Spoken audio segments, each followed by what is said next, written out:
Magyarországon évente körülbelül 7500 új mellrákos esetet diagnosztizálnak.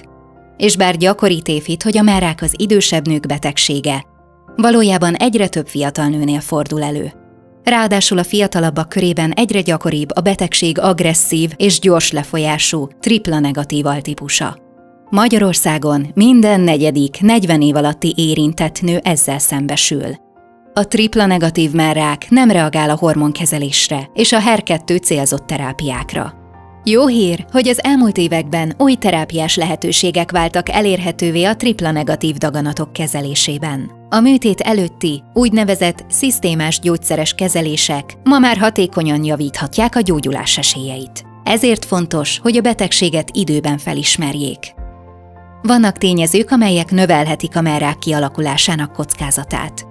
A legtöbbet azzal teheted, ha már fiatalon megismered a rizikótényezőidet, rendszeresen végzel önvizsgálatot, és azonnal orvoshoz fordulsz, ha gyanús elváltozást tapasztalsz.